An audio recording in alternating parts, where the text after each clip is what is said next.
కక్కుర్తిపడి ఆ కంపెనీకి పోయినట్టయితే నేను ఎవడో మీకు తెలిసేది కాదు, అక్కడే ఉండేవాడిని. నా ప్రభు నాకు కావాలని పేతురు డిసైడ్ చేసుకున్నాడు, నిర్ణయించుకున్నాడు.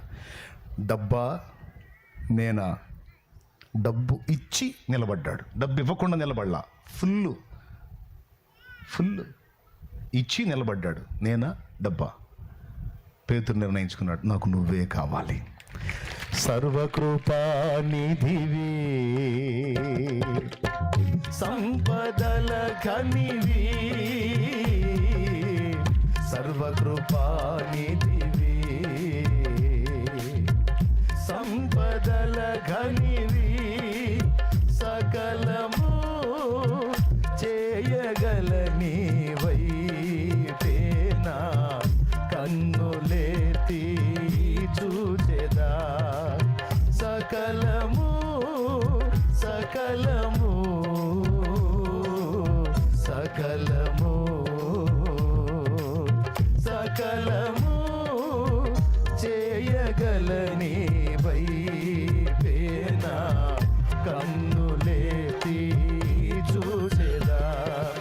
ఆరాధనా స్తుతి ఆరాధనా, ఆరాధనా స్తుతి ఆరాధనా, ఆమేన్. ఆరాధనా స్తుతి ఆరాధనా, ఆరాధనా స్తుతి దేవునికి మహిమ.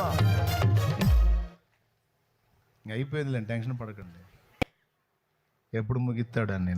నాకు కూడా బోల్డని బాధ్యతలు ఉన్నాయి. సర్వకృపానిధి, సంపదలు కానీ నా యేసు చాలు. నాకు తింటే ఆయన తింటే తింటా, ఆయన పస్తుంటే పస్తుంటా, నాకు యేసు చాలు అనుకున్నాడు. రెండు రాసులు పేతురుని ఆకర్షించాలా, యేసు ఆకర్షించాడు. ఏం డిసైడ్ అయ్యాడు తెలుసా? ఆయన తలుచుకుంటే ఈ రెండు రాసులు కాదు, ఈ సముద్రంలో ఉన్న అన్ని తీసుకొచ్చి నాకు ఇవ్వగల సమర్థుడు ఆయన కావాలి. ఆయన ఇచ్చే కదా ఆయన కావాలి. అద్దె పాఠం, ఇంకా దోణె లేదు, చేపలు లేదు, వల లేదు, పీతలు లేదు, ఏం లేదు. పోయాడు అంతున. పోయాడు గనుకనే, ఆ నిర్ణయం చేశాడు గనుకనే కుంటివాడికి ఇవ్వడానికి ఆయనే చెప్పాడు, రూపాయి డబ్బులు లేవురా నా దగ్గర, వెండి లేదు, బంగారము లేదు, నా యొద్ద లేదన్నాడు. మరీ దరిద్రం కాదు, అడుక్కునే భిక్షగాడికి రూపాయి వేసే డబ్బులు కూడా పేతురు దగ్గర లేవు. ఏంటంటే లేదురా బాబు నా దగ్గర. మరి నేను డబ్బులోండి కాదు, మరి ఏముంది? నాకు కలిగినది, మాకు కలిగినదే నీకు ఇచ్చుచున్నాను, లే నజరేయుడగు యేసు నామములో లే అన్నాడు. పుట్టింది మొదలుకొని కుంటివాడైనటువంటి ఆ భిక్షగాడు ఒక దెబ్బతో లేచి గంతులు వేయటం మొదలుపెట్టాడు. ఇదే పేతురు చేపలను ఎంచుకున్నట్టయితే ఫుల్ సౌండ్ అయ్యేవాడు.